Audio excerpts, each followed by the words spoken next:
Assalamualaikum warahmatullahi wabarakatuh.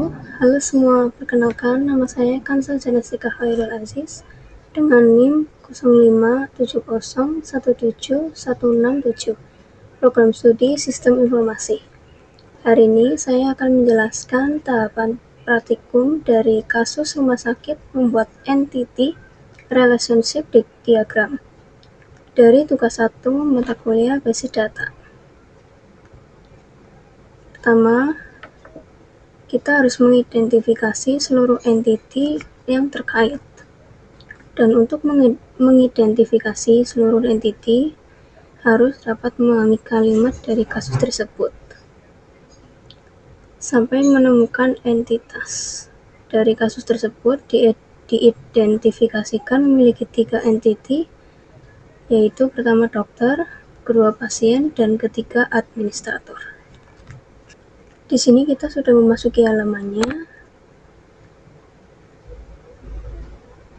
Dari kasus tersebut, yang pertama dokter, pasien, dan administrator. Kita akan ketik di sini. Lalu kita buat 3 entity tersebut.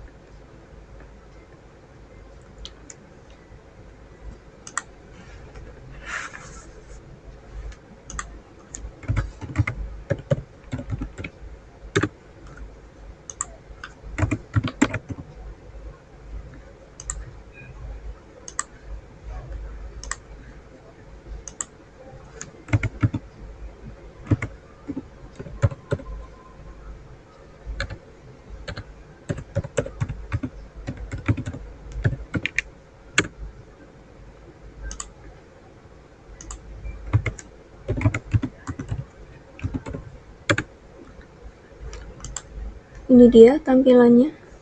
Selanjutnya untuk tahap 2, menentukan atribut-atribut dari masing-masing entity dan kuncinya. Dalam kasus tidak dijelaskan atribut setiap entity secara rinci. Jika kasus menyebutkan secara rinci atribut yang terjadi, maka atribut tersebut harus ditulis sesuai dengan penjelasan kasus. Untuk menyebutkan atribut pendengarannya, pertama dokter memiliki atribut ID dokter, nama dokter, tanggal lahir, alamat dokter, nomor HP, spesialis, dan waktu kerja. Kita akan taruh di sini.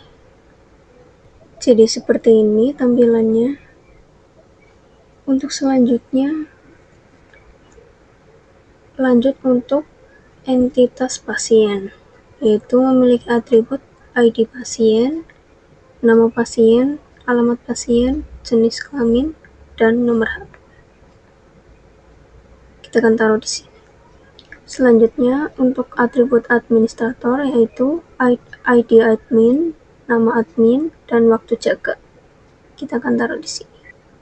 Dan ini dia untuk tampilan atribut masing-masing. Untuk atribut primary key-nya adalah ID dokter, ID pasien, dan ID admin.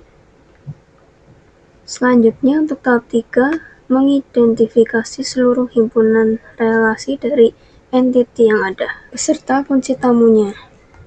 Untuk menentukan relasi, cara yang mudah adalah dengan membuat matriks relasi antar entitas, yang dimana saya sudah mempersiapkan tabelnya. Tabel yang memungkinkan antara setiap entitinya untuk membaca dan memahami relasi tersebut dimulai dari kiri ke kanan. Pertama, entiti dokter dengan pasien adalah memeriksa, dan dokter dengan administrator yaitu menyimpan data. Lalu untuk entiti pasien dengan dokter adalah diperiksa.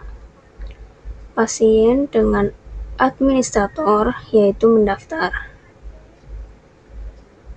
Dan yang terakhir, entiti administrator dengan dokter yaitu menyerahkan data. Dan administrator dengan pasien yaitu melayani. Selanjutnya untuk tahap keempat, menentukan derajat relasi untuk setiap himpunan relasi. Berikut adalah penambahan relasi dengan hasil identifikasi dengan matriks yang sudah dibuat. Berikut adalah penambahan derajat kardinalitas. Dalam penambahan tersebut harus memahami kasus antar entiti. Apakah antar entiti tersebut satu ke satu, satu ke banyak, atau banyak ke banyak? Kasus tersebut terbentuk derajat kardinalitas sebagai berikut. Dokter dengan pasien adalah banyak ke banyak.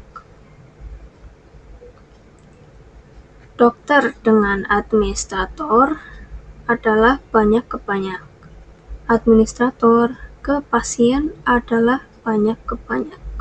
Untuk penjelasan yang lengkap, dokter dengan pasien dapat dibaca banyak dokter memeriksa banyak pasien. Dokter dengan administrator dapat dibaca banyak administrator memberikan data banyak ke dokter. Administrator dengan pasien dapat dibaca satu administrator melayani banyak pasien. Selanjutnya, ke tahap 5, melengkapi himpunan entitas dan relasi dengan atribut deskriptif atau non-key. Pada halaman penambahan derajat kardinalitas tersebut, dapat dilihat relasi yang banyak ke banyak, yaitu antara dokter dengan pasien dan dokter dengan administrator. Jika relasi dari setiap entiti memiliki nilai banyak ke banyak, maka relasi tersebut berubah menjadi entiti dan atributnya adalah primary key dari setiap entiti yang terhubung. Dan berikut hasil tampilan final entity relationship diagramnya, yang ditandai dengan kotak garis putus-putus tersebut, yaitu perubahan yang terjadi dari atribut sebelumnya. Relasi dari sebelumnya yaitu memeriksa dan memberikan data berubah menjadi entitas oleh atribut dari primary key setiap entity terhubung. Dan ini adalah tampilan final dari entity relationship diagramnya. Demikian untuk penjelasan tentang kasus untuk rumah sakit membuat entity relationship diagram dari saya.